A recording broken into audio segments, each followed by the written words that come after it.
Hi everyone, welcome back to my channel. Today it is time for another chat about mental health. I've spoken about my own mental health situation on my channel before. I opened up last year in October when I made a video for Australia's National Mental Health Awareness Week. If you haven't seen that video before, I will link it below and I'll link it right here, right now. Just so you can catch up on my own mental health history if you wanted.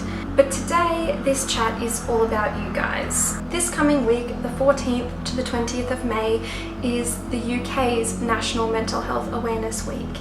And as you know, I live in the UK now. Mixed anxiety and depression is the most common mental health illness in Britain, with 7.8% of people meeting criteria for diagnosis. And it's known that 4 to 10% of people in Britain will suffer from depression at some point in their lifetime. Mental health problems are one of the main causes of the overall disease burden worldwide, and it is estimated that 1 in 6 people in the past week have experienced a common mental health problem. Sadly, between 2003 and 2013, 18,220 people suffering from mental health issues took their own life here in the UK. Suicide is also the most common cause of death for men aged 20 to 49 here in England and Wales. And so for Mental Health Awareness Week, let's raise some awareness and try and lower those heartbreaking statistics. Now, if you've watched my other video, you know that I struggle with a condition called borderline personality disorder and that I have tried to take my own life in the past. Luckily, I'm on the up. But this video is for those of you who are struggling and don't know what to do about it or where to turn. If you are in that pit of depression or suffering from severe anxiety, here are a few things that you can do. Number 1, you can reach out to a trusted family member or friend. You might be scared to do this because you don't know how they're going to react, or you don't want them to look at you in a different way or feel differently about you after you open up. But believe me, a burden carried together is a smaller burden than one carried alone.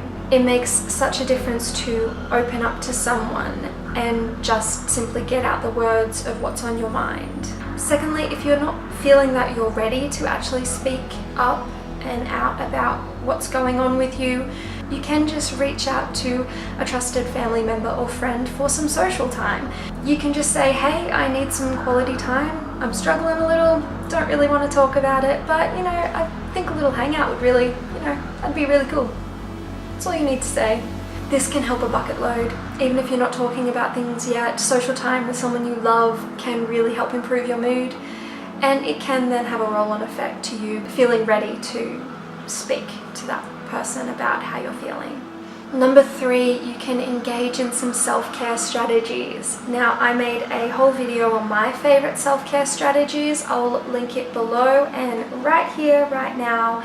Self-care strategies include everything from getting exercise, eating healthily, doing some meditation or yoga, to treating yourself to a nice bubble bath and getting a massage. Strategies like these can help you help yourself feel an improvement in your mood, and it is just such a powerful thing to feel that you have helped yourself in some small way. Now, number 4, you can do things that make you feel good. Now, this can tie in with the self-care strategies because things like exercise and eating healthily, meditation, yoga, they all help you feel good. But this can also mean keeping up with activities and social groups that you enjoy doing, even if you don't feel like even getting out of bed today. Say there is a group that you're a part of, you're in a choir or a book club, or you play soccer or rugby. Things like these you might not feel like doing because you're just so depressed. But getting out and doing these things will help you feel good, trust me.